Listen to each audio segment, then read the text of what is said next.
বিগত 15 বছরে যে 3 জন সাংসদ আমরা যাদবপুর থেকে নির্বাচিত করে পাঠিয়েছি, এর আগের যিনি সাংসদ ছিলেন খুঁজে পাওয়া যাচ্ছে না, তার আগের যিনি সাংসদ ছিলেন খুঁজে পাওয়া যাচ্ছে না, তারও আগে যিনি সাংসদ ছিলেন খুঁজে পাওয়া যাচ্ছে না। কিন্তু 2004 থেকে 2009 এই যাদবপুর লোকসভা কেন্দ্র থেকে যিনি সাংসদ হয়েছিলেন, নাম তার ডক্টর সুজন চক্রবর্তী, এই 15 বছরে এই 19 নম্বর ওয়ার্ডে যখন মানুষ ডেকেছেন তখন হাজির হয়েছেন। বামপন্থীদের ডাকলে পাওয়া যায়, বামপন্থীরা দুঃখে থাকে, বামপন্থীরা সুখে থাকে, বামপন্থীরা মানুষের পাশে থাকে। সৃজন সেই দলের প্রতিনিধিত্ব করছে, সৃজন সিপিএম এর প্রার্থী না, সৃজন মানুষের প্রার্থী।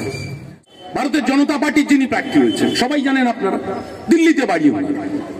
2021 সালে বোলপুর বিধানসভায় দাঁড়িয়েছিলেন, হেরে গেছিলেন, দিল্লিতে পাত্তারি গুটিয়ে চলে গিয়েছে। আবার বিজেপি লোকসভা নির্বাচনে টিকিট জোগাড় করেছে, করে যাদবপুরে চলে এসেছে।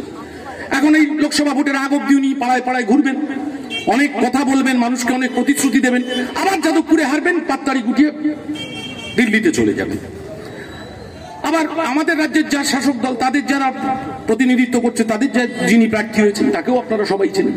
অনেক কথা বাজারে আছে, আমি সেসব কথার মধ্যে যাচ্ছি না, ওটা আমাদের রুচিতে বাঁধে। কিন্তু সম্প্রতি গত 17 তারিখ রামনবমীর মিছিল ছিল, যাদবপুরে উনি তৃণমূলের প্রার্থী, আর হাওড়ায় রামনবমীর মিছিলে তিনি হাজির আছেন। তাহলে ওনার ক্যারেক্টার কোনটা?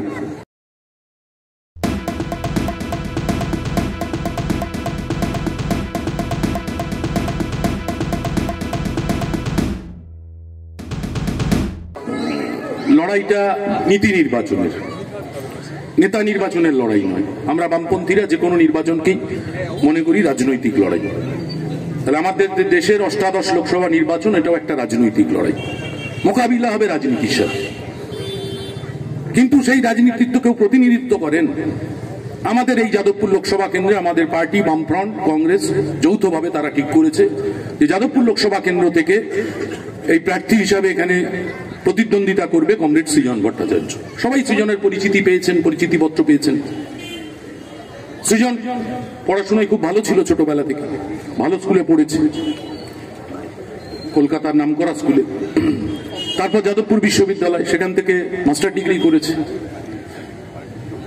30-35 হাজার টাকার একটা চাকরি জুটিয়ে নেওয়ার মতো যোগ্যতা সৃজনের ছিল, কিন্তু ও মনে করলো না, ও ছাত্র আন্দোলনের মধ্যে দিয়ে গোটা রাজ্যের ছাত্র আন্দোলনের দায়িত্ব নিবে এবং অত্যন্ত সফলতার সঙ্গে, অত্যন্ত দৃঢ়তার সঙ্গে সৃজন প্রতিকূল যৌথভাবে আমাদের রাজ্যের ছাত্র আন্দোলনকে নেতৃত্ব দিল। এই সময় ওরা নবান্ন অভিযান করেছে, মনে আছে আপনাদের।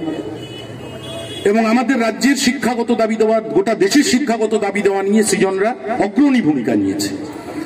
এবং এর মাঝেই ও ঠিক করেছে যে ছাত্র আন্দোলনের পরে ইতি না, শেষ। এরপর গোটা দেশের, গোটা ভারতবর্ষের মানুষের, নিপীড়িত মানুষের জন্য শাসকের বিরুদ্ধে শোষিত শ্রেণীর যে লড়াই, সেই লড়াইয়ে ওরা নেতৃত্ব দেবে, প্রতিনিধিত্ব করবে। সেই কারণে ও আমাদের পার্টির সর্বক্ষণের কর্মী। তাহলে এমন একজন এখানে প্রার্থী, আমাদের বামফ্রন্টের প্রার্থী। আর উল্টো দিকে যে দুজন প্রার্থী আছে, ভারতের জনতা পার্টির যিনি প্রার্থী হয়েছেন সবাই জানেন আপনারা, দিল্লিতে বাড়ি। 2021 সালে বোলপুর বিধানসভায় দাঁড়িয়েছিলেন, হেরে গেছিলেন, দিল্লিতে পাত্তারি গুটিয়ে চলে গিয়েছে। আবার বিজেপি লোকসভা নির্বাচনে টিকিট জোগাড় করেছে, করে যাদবপুরে চলে এসেছে। এখন এই লোকসভা ভোটের আগ অব্দি উনি পাড়ায় পাড়ায় ঘুরবেন, অনেক কথা বলবেন, মানুষকে অনেক প্রতিশ্রুতি দেবেন, আবার যাদবপুরে হারবেন, পাত্তারি গুটিয়ে দিল্লিতে চলে যাবেন।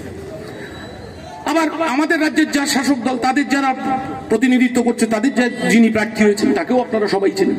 অনেক কথা বাজারে আছে, আমি সেসব কথার মধ্যে যাচ্ছি না, ওটা আমাদের রুচিতে বাঁধে। কিন্তু সম্প্রতি গত 17 তারিখ রামনবমীর মিছিল ছিল, যাদবপুরে উনি তৃণমূলের প্রার্থী, আর হাওড়ায় রামনবমীর মিছিলে তিনি হাজির আছেন। তাহলে ওনার ক্যারেক্টার কোনটা? উনি কোন দলের প্রতিনিধিত্ব করছেন? আমরা সবাই জানি রামনবমী মানে বিজেপি, রামনবমী মানে আরএসএস। কারণ আমরা দুর্গা পুজো করি, আমরা বুক ঠুকে বলি আমরা বাঙালিরা কালী পুজো করি। রামনবমীর পুজো আমি অন্তত ছোটবেলাতে দেখিনি, এখন যা দেখছি, এবং প্রত্যেকটা পুজোর পেছনে বিজেপির হাত আছে, আরএসএস এর হাত আছে। তাহলে এখানে যাদবপুর লোকসভায় যিনি তৃণমূলের প্রার্থী, তিনি হাওড়ায় বিজেপি, তিনি হাওড়ায় রামনবমী, আর যাদবপুরে ফিরে এসে তৃণমূল। আমাদের সৃজন একুল ওকুল দুকুল রক্ষা করে চলার ছেলে না, ও মানুষের জন্য কাজ করে, ও ছাত্রদের জন্য কাজ করে। বেকার যুবক তার কাজ কি হবে তার জন্য সৃজনরা কাজ করে। সৃজন কাজ করা মানে আগামী 5 বছর আপনার পাশে থাকার গ্যারেন্টি।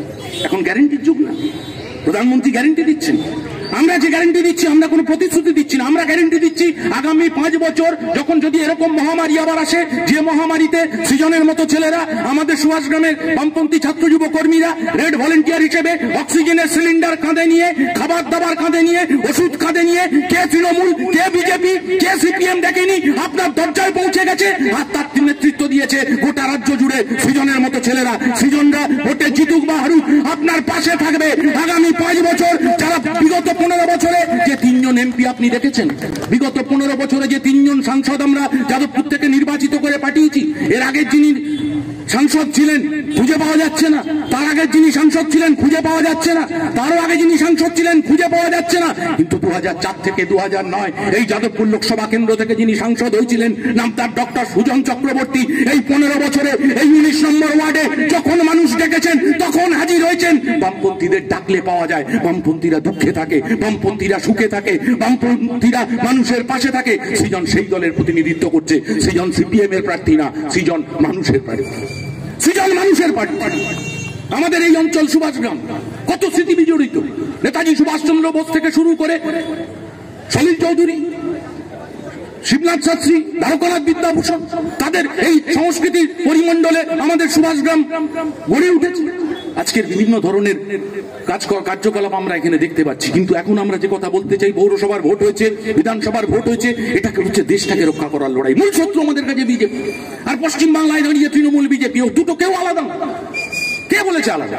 সায়নী, ওই যিনি তৃণমূলের প্রার্থী, তিনি যদি হাওড়ায় রামনবমীর মিছিলে থাকেন আর যাদবপুরে এসে জোড়া ফুল নিয়ে প্রচার করেন, তাহলে কোন দল?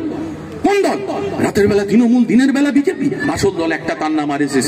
তার অফিস হচ্ছে নাগপুর হেডকোয়ার্টার। সেইখান থেকে আমরা বলি ওদের গোডাউন একটা, গোডাউনটার নাম আরএসএস, আর দুটো শোরুম খুলে রেখেছে, একটা রাজপুর বাজারে, একটা সুভাষগ্রাম বাজারে। একটা শোরুমের নাম বিজেপি, একটা শোরুমের নাম তৃণমূল। যখন যেখানে যার পছন্দ সে কখনো তৃণমূলে ঢুকে শোরুমে ঢুকে পড়ছে, কখনো বিজেপির শোরুমে ঢুকে পড়ছে। ও দুটো দল নয়, ওটা একটাই দল, দলটার নাম আরএসএস। তার বিরুদ্ধে আমাদের লড়াই। গোটা দেশটাকে ওরা ভাগ করতে চায়। প্লিজ চুরি করবেন না। একজন কন্টেন্ট ক্রিয়েটার অত্যন্ত কষ্ট করে তার কাজকে এগিয়ে নিয়েছে, তাই তার কাজকে সাপোর্ট করুন, তার কাজকে ভালোবাসুন, কিন্তু তার কাজ নিজের চ্যানেলে তুলে দেবেন না। কারণ জানবেন পাইরেসি কিন্তু একটা অত্যন্ত দণ্ডনীয় অপরাধ। আপনারা দেখছেন আওয়াজ, রোজকারের হক কথা।